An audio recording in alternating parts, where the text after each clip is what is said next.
What's up, guys? Welcome back to A Trucker's Life. I'm Jorge Navarro. If you're new to the channel, welcome to the channel. If you haven't been subscribed, welcome back, guys. And we are starting the week on not such a great note this week. Yeah, so I got an issue with the truck. I eliminated that because well, as I was pulling up to a railroad track earlier, I had my windows rolled down, only 3 miles away from the yard. Had my windows rolled down, pressed the brakes. I started hearing air. I started hearing a lot of air leaking. When I did my pre-trip earlier, I didn't hear it. I didn't hear any air leak or anything like that, so I don't know. So I stopped at the light after the railroad track. There's a light. I stopped there and pushed in the trailer brakes and to see if to eliminate is either the trailer or the truck. So it didn't stop leaking when I did the trailer. So the first thing that came to my mind was dollars, lots of dollars. It's gonna cost me. But anyways, so yeah, basically that's what I got going on. There's an issue with my truck.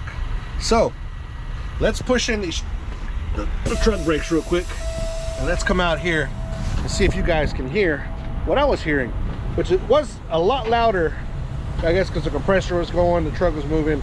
But if you can hear, there's an air leak in this area over here.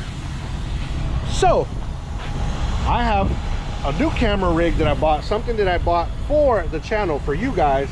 And my son saw it and fell in love with it. Shout out to my son Gio.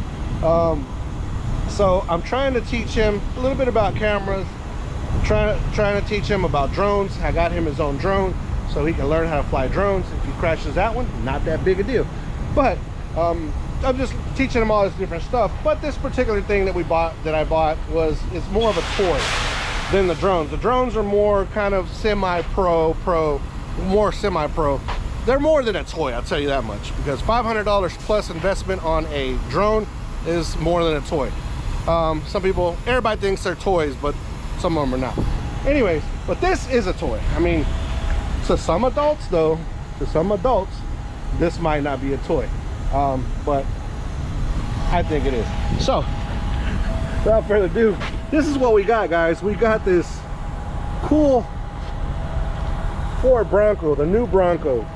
So we've had it for a while already. I just hadn't showed you guys.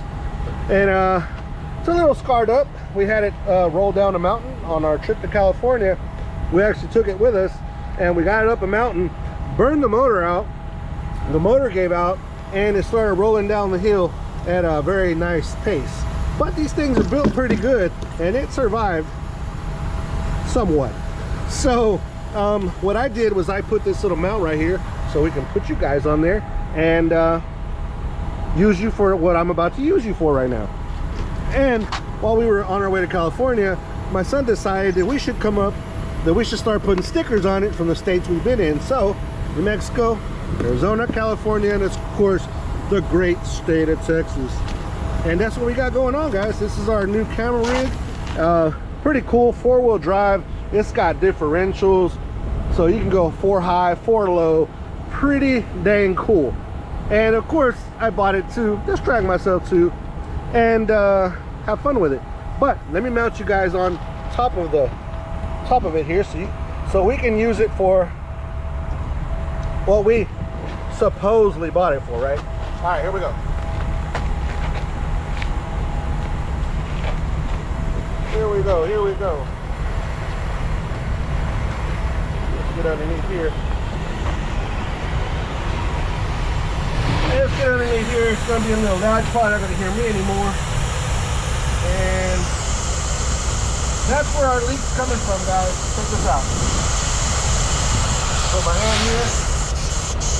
Close the leak down. So we have a bad chamber, unfortunately. We'll do a quick little view underneath the truck here.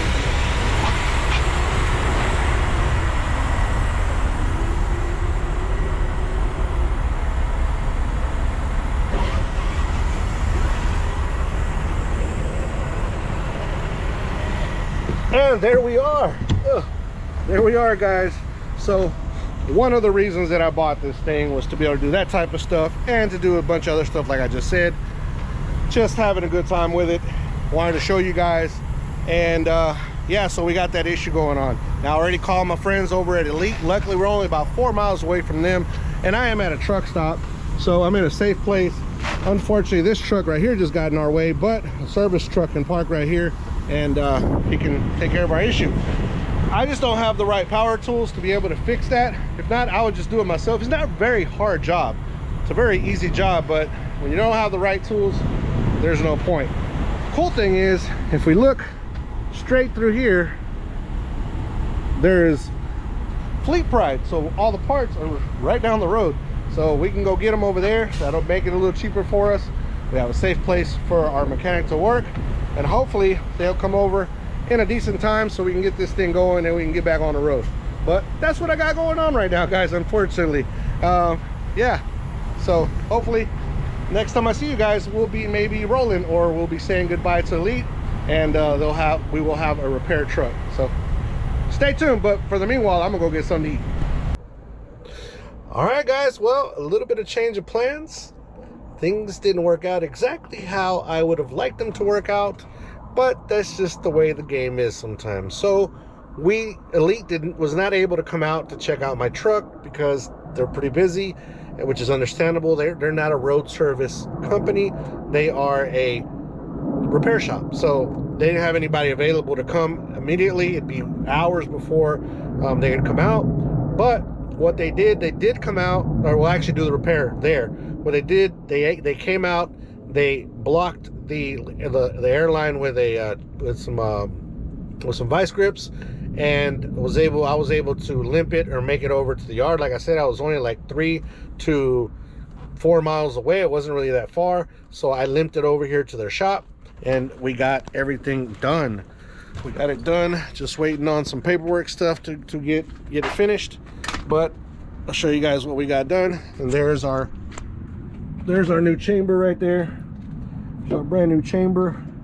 And the biggest reason, guys, that I wasn't able to do that myself was not really that I don't have some power tools. I have the DeWalt Impact and stuff like that I could have done it with. But one of the big things that I needed that I didn't have is a well, actually, I don't know, I probably would have needed a couple things.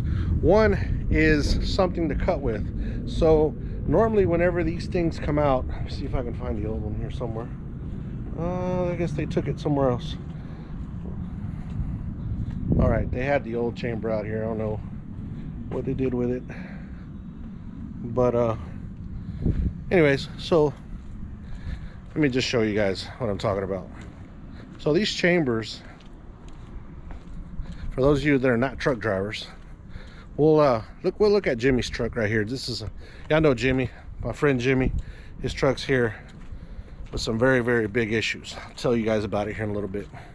See if we can get, okay, so these chambers, that particular, the rod, there's a rod in here, right, that goes from the chamber onto the slack adjuster, and that rod usually comes a little longer than, they're made to be able to cut and adjust to put on applications. They're not made for just one specific truck. They're made for a lot of different trucks.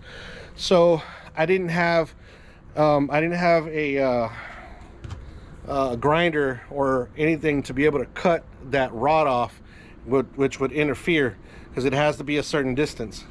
So that's one of the biggest reasons why I didn't do it myself. Guys, it took this guy literally 30 minutes to get this job done. I mean, it's a very, very simple job, but like I said, without the proper tools, it's not gonna happen. Quick little update, guys, on I never put that video out. I wanted to wait until Jimmy got his truck completely resolved, but because I have a full video on us trying to go help him out and stuff like that, but I never posted it because, like I said, I wanted a solution or resolution. I wanted to show you guys the end result on what was going on with his truck. But his truck's here at Elite, and unfortunately what's going on with Jimmy's truck is that he has possibly a blown head gasket or a possible cylinder head that is a cylinder or a liner that is leaking. And what it was doing was it would get up to you empty. You could drive it for hours empty, no problem, no issues. Empty trailer, no issues. As soon as you would put a load on it, the truck itself would start to throw the water out, and it would give him a check engine, stop engine light, and all that good stuff. He would stop, chill, everything would go back to normal. The water level would go back up to normal, and didn't look like there was an issue. They pressurized it at different they did the pressure test up in Aberdeen, Virginia. They did a pressure test at the Loves that the video is kind of about, and they also did a pressure test here. They couldn't figure out what was going on. After they told him here the leak, they told him, hey, you know what, we're gonna do this thing. The EGR cooler was leaking a little bit, so they replaced the EGR cooler. They said, look, try to run local and see what happens. So he tried to run local. Yet again, the same issue happened. So they started looking into it a little more, a little deeper. Now it was, maybe an engine issue, and unfortunately that's what they come up with, that it's got an engine issue. Something with, like I said, I'm not sure because Jimmy hasn't told me yet, but I'm not sure if it's the cylinder head or the liner, or is the head gasket. So not sure what's going on completely with that yet, but that's Jimmy's truck. Unfortunately, he's been down already for 2 weeks, and he's probably going to be down for another 3 weeks. This is when being an owner operator, being a truck driver is complete. It's heartbreaking, just because you see people going through these things, and then yourself go through issues like this too. That truck right there, guys, only has 550,000 miles, and it already has a gasket issue. It's a pack car. It's a pack car engine. I had a pack car that had close to that mileage before. I never had issues with it. I drove one that had close to those mileage before and didn't have that type of issues. But after doing some research for Jimmy, I started realizing that there are issues with the engine, with the head gasket. So yes, I have the same engine. So that issue could arise for me as well. And it's not something that you're just going to preventative maintenance, because you're going to have to redo the whole redo, new head gasket and all that stuff. It's not something that you're just going to go do, because it's very, very expensive, and it's not happening to everybody, but it is happening to a few of the pack car engines. So it's something concerning, but also heartbreaking, like I said, because he's dealing with this right now. And he's an older man, he's got other things going on, and you add the truck on top. And luckily Equilease, the company that we're leasing these trucks with, sometimes can work with you, and they actually are working with him. So they're holding 3 to 4 payments, so they're putting them at the back of the loan, so he's not going to owe them as soon as he gets back to work. And that is what hurts a lot of us drivers out here, that we come, especially the lease operators, when you're going through a lease purchase, that sometimes the companies don't care, and sometimes we don't communicate with the companies as well. Because I was the one messing with Jimmy to communicate with Equilease, the name of the company that does the leasing for us, and then he reached out to them. But if they don't know, they can't help. But there are some companies out there, no matter what you tell them, they won't help you. They will not, your payments due, period. And those are the companies that are, I think, for me personally, they're in it for the money. They're in it for you not to pay the truck off. They don't care about that. They just want to continue having that truck over and over. They'll fix it, give it to somebody else, or sometimes they'll just put a patch on it, give it to the next driver, let him deal with it, which it sucks. But they're working with him, and they're getting that ready for him. But our issue that we had today, no big deal. Like I said, God does every single thing for a reason, and that's just the way it is, and that's what's happening to us today. But we got it fixed already. Just waiting, like I said, on the bill. The guys were at lunch right now, so waiting for them to come back for lunch, give me the bill, pay for it, and I can get on down the road. Headed to the El Paso area. So I'm excited about that. But yeah, that's what I got going on, guys. And maybe I don't know now if I should post that video before this video, or post this one and then. Okay, for those of you that been here that stay this long, the Jimmy video, it's going to be backwards. So the Jimmy video will happen after this video right here. So stay tuned for that. I'll kind of talk to you a little bit about what happened there, but I already explained it to you. If you want to sit through it, cool. If not, no biggie. But yeah, that's what I got going on, guys. thank you guys again for joining me, for giving me the chance to come to your cell phones, to come to your house, you know, and to entertain you or annoy you for a few minutes. But thank you guys again for joining me one more time, guys. Don't forget to be kind to one another. Help anybody needs help. Anybody contemplating suicide, 1-800-273-8255. Military men and women, thank you so much for your service. See you guys on the next video. Peace. We're out of here.